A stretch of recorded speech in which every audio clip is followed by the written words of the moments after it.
Well, that's what I think was so great about the show is that there was just enough innuendo and that parents could enjoy the show while the children would learn, through Cherry some kind of lesson and through I can't even remember the name of it now, the board. I can't remember the name. That's crazy. There were lessons for children to learn, whether it was geography or history and he had this great knack for finding these crazy cartoons. And then there was the word of the day where you could just be silly and say the word and try to figure out a way to put the word in a sentence. And, the screaming was just a part of just release and and having a fun moment. But I think that the response that I always got from people who were parents saying that at the time the show was airing, my children watched the show. I realized it was more of the parents that were watching the show than it was the children, really.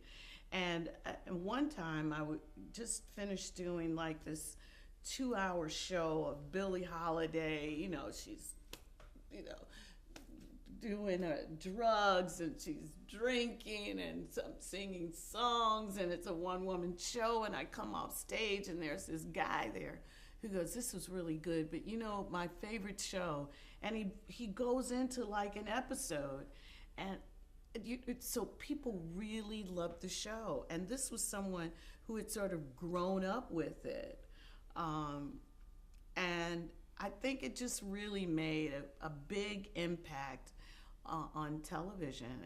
It was unlike its kind, really.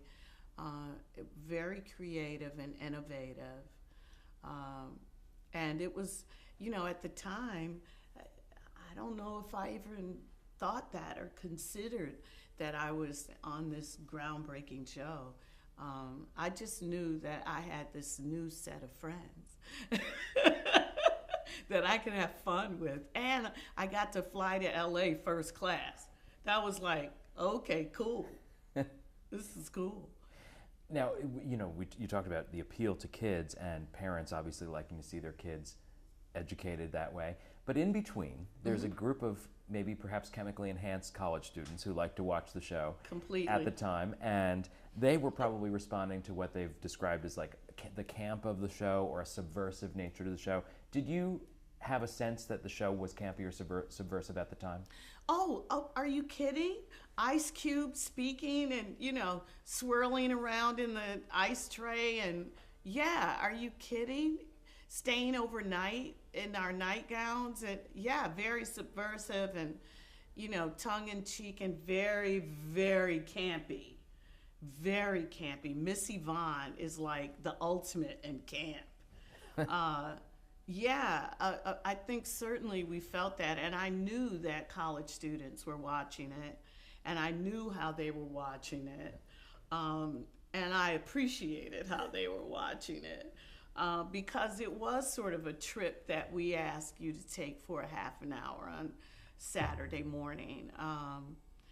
Even with the green screen, the kinds of things that we did in front of the green screen. What we had to imagine they were going to be were I think, more fun than what they turned out to be, because it was our imagination, and then the person who had to actually imagine the drawing and so forth was different. But doing that stuff with Paul in front of the green screen, yeah, it was totally campy.